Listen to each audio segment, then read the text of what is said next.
menjadi inti ini kita, Anda pengen jadi muslim apa jadi mukmin? Yang Allah janjikan masuk surga adalah mukmin. Allah menyuruh, memanggil di Al-Quran, setiap Allah manggil, merintahkan hambanya untuk melaksanakan perintah, selalu ya ayyuhalladzina amanu, gak ada ya ayyuhalladzina aslamu itu. Nah, kalau sudah iman, itu bisa dimiliki oleh agama apapun. Ini persoalannya. Om Swastiastu, Namo Buddhaya, salam sejahtera, salam kebajikan, rahayu, rahayu, rahayu. Assalamualaikum, Shalom Aleichem. Teman-teman, dalam memahami istilah-istilah kata yang ada di dalam agama-agama, kita harus sangat berhati-hati ya. Jangan setiap kata kita artikan seenak pikiran kita, semau jidat kita, seenak gue. Jangan. Sebagai satu misal, dalam kekristenan ada istilah anak Allah atau anak-anak Allah. Sedangkan dalam dunia Islam ada istilah kekasih Allah. Nah, baik istilah anak Allah maupun kekasih Allah, ini jangan kita artikan seenak jidat, tapi kita harus paham betul maknanya. Bahwa baik anak Allah maupun kekasih Allah artinya adalah orang-orang yang dekat atau orang-orang yang dicintai, yang disayangi oleh Allah. Anak Allah bukan berarti Allah kawin mawin dan beranak pinak seperti manusia, bukan. Begitupun istilah kekasih Allah, bukan berarti kekasih Allah, oh berarti Allah pacaran. Bukan begitu ya. Nah, pada video kali ini kita akan menyimak, mendengarkan ya, penjelasan yang cukup bagus disampaikan oleh Kiai Haji Abdul Syakur Yasin, atau yang lebih akrab disapa sebagai Buya Syakur Yasin, yaitu tentang memahami bahasa dan beberapa kata-kata penting dalam khasanah bahasa Arab. Di antaranya seperti istilah kafir, Islam, non-muslim, muslim, mukmin atau orang yang beriman dan sebagainya ya.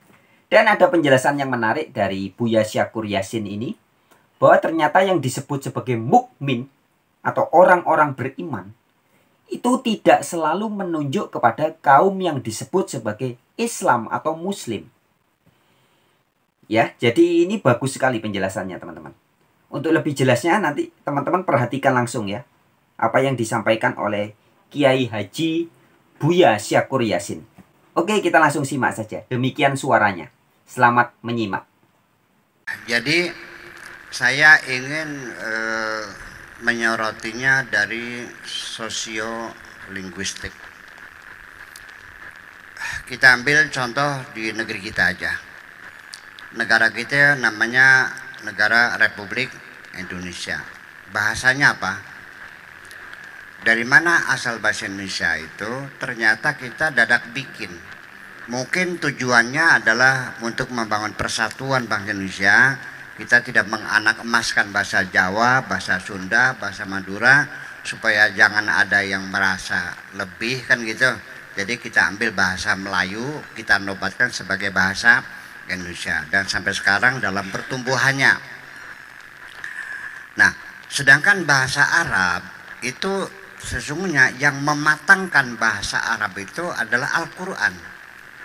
Sebab 125 tahun sebelum Nabi Muhammad lahir, itu bahasa Arab baru menggeliat, baru beberapa kalimat-kalimat Arab saja sesungguhnya. Begitu Al-Quran turun, itu langsung bahasa Arab menjadi matang. Tetapi bahasa Arab itu ternyata bukan bahasa Quraisy, bukan bahasa Bani Umayyah, bukan bahasa Bani Hashim, bukan bahasa Qahtaniyin, bukan bahasa yang lain, tetapi mengakomodir semua bahasa suku. Aneh.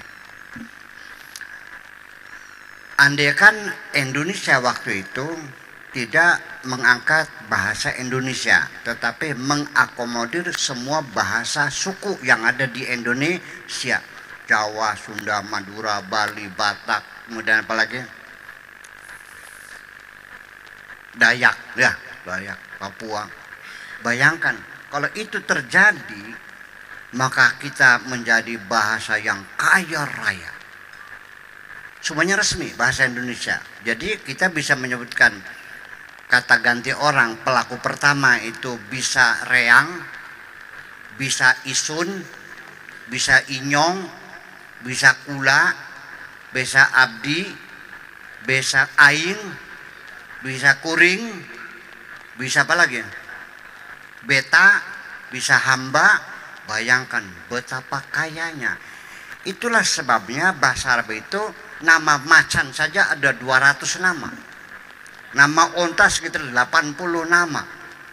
Jadi bahasa Arab itu jalasa, oba'a, ya, baroka. Kemudian rumah bisa baitun, bisa manzilun, bisa maskot makarun, bisa maskanun, bisa darun. Kok banyak banget? Ya iya, karena itu bahasa suku dipakai semuanya. Nah, tetapi ada sesuatu yang perlu kita taati. Kadang-kadang dalam bahasa lokal itu ada kalimat-kalimat yang sama, tetapi maknanya berbeda. Itulah asal muasal timbulnya lafaz mustarok. Orang Jawa datang ke rumah orang Sunda, maka jagong, ya wis, beli nongol-nongol jagung iki. Ya. Kemudian ada teman orang Sunda itu mobilnya dicokot. Sinting apa nyokot? Disitulah maka lafaz mustarok itu ketika kita ingin menentukan maknanya apa diperlukan qarinah. Umpamanya Kang Ubed itu tempenya dicokot, akan berbeda dengan mobilnya dicokot. Kalau mobilnya dicokot maknanya suruh diambil, tapi kalau tempe itu bisa maknanya diambil, bisa maknanya dimakan. Betul enggak? Itulah maknanya menjadi kesulitan. Ini menjadi rawan. Makanya kalau ada orang bertengkar masalah fikih, ini berarti sama-sama nggak pahamnya begini. Ya kan gitu. Begini, kita nyenggol istri, batal nggak wudunya? Batal. Kalau bagi yang bermadzhab Syafi'i, kalau Maliki nggak batal. Kalau Hambali tergantung. Kalau waktu nyenggolnya ada dredet-dredetnya batal. Kalau adem ciles enggak. Ini ayatnya sama. Aula mastumun nisa. Di situ la mastumun itu biziyadatil alifi ba'dal fa'i. Jadi lama sayal masuk diikutkan wajan fa'ala yufailu menjadi la masa yulamisu. Masdarnya mulamasa. Sedangkan kalau lama sayal mastu masdarnya lamsan. Kalau lamasa masdarnya mulamasa. Nah, menurut Imam Syafi'i mulamasa itu senggolan. Kalau mazhab Maliki itu mulamasa itu hubungan seksual penetrasi. Nah, makanya Maliki kalau senggolan nggak batal, kalau bersanggama menjadi batal. Nah kan, Imam Hambali tergantung karena dia ngantongin dua hadis. Yang satu hadis Nabi habis mencium istrinya langsung sholat, ada hadis lagi habis mencium istrinya wudhu lagi. Dia berkesimpulan ini jenius juga Imam Ahmad bin Hambal nih. Berarti ada dua macam ciuman yang kualitasnya berbeda. Nah, itulah makanya kita mendefinisikan kafir ini seperti apa, ya. Kita jangan dikebakkan dulu dengan epistemologi dan terminologi. Kita menggali, kita bicara tiap hari kapar kapir ini maksudnya apa. Lalu muncul non muslim. Kata-kata non atau dalam bahasa Inggrisnya unbelievable unpredictable. Apa yang namanya itu tidak menjelaskan, malah semakin membuyarkan makna karena maknanya tak terhingga. Anda bisa apa enggak? Tidak merah. Dalam pikiran Anda apa tidak merah? Kata-kata yang non itu tidak akan memberikan, tidak memancing imajinasi kita untuk membentuk persepsi, malah menjadi kosong. Tidak merah, terbayang nggak kayak apa? Kalau kita bilang hitam, terbayang, imajinasi. Hijau, tapi kalau tidak hijau,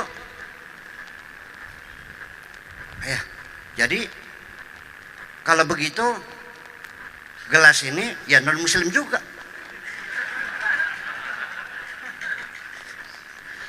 Ya kan begitu. Jadi non muslim itu siapa saja yang muslim.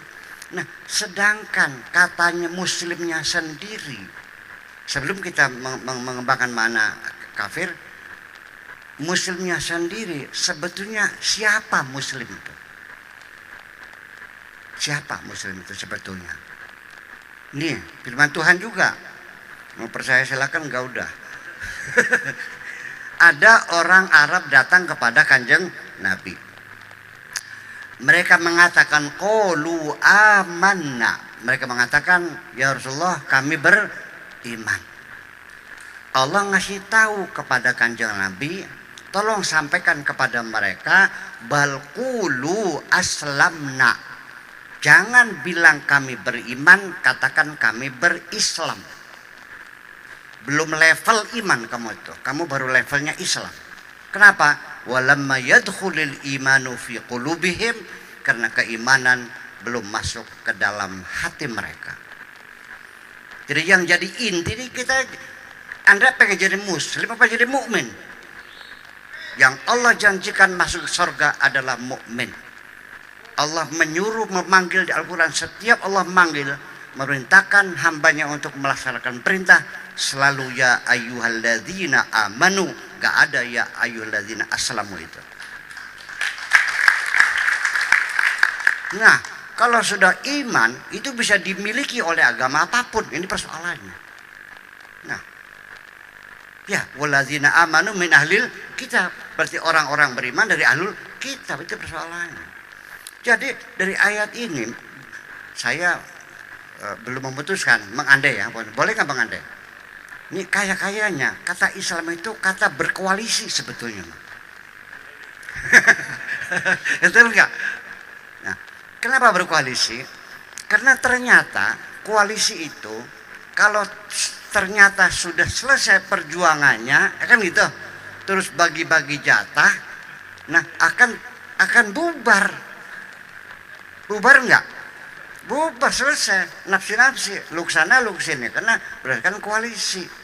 Nah, ternyata koalisi itu, kapan bubarnya koalisi Islam? Sejak Nabi Muhammad meninggal dunia pada detik pertama, belum dikubur, mereka sudah perang saudara, saling bunuh-membunuh sampai sekarang. Di mana Yaman terbakar, Yaman itu negara termiskin, boro-boro dikirimin makanan, dikirimin bom. Irak hilang, Syria berdarah-darah, Libya porak-poranda. Ternyata komunitas muslim di dunia yang paling aman dan damai di negeri kita ini. Iya dong, ya iya, itu persoalannya. Dan sampai sekarang membunuhnya sampai sekarang. Berarti koalisi selesai. Nah, jadi sehingga ini ternyata dalam perkembangan peradaban Islam lebih didominasi terma muslim daripada mukmin. Itu aja persoalannya. Jadi artinya kita masih kembali lagi bahwa yang namanya non muslim itu ya tidak menjadi persoalan, karena muslim itu seperti koalisi itu. Ini yang jadi persoalan, sehingga nanti akhirnya saling mengklaim. Dan ada oke, kita aja dulu kira-kira. Punten saya balik ngerokok nih biar tambah cerdas.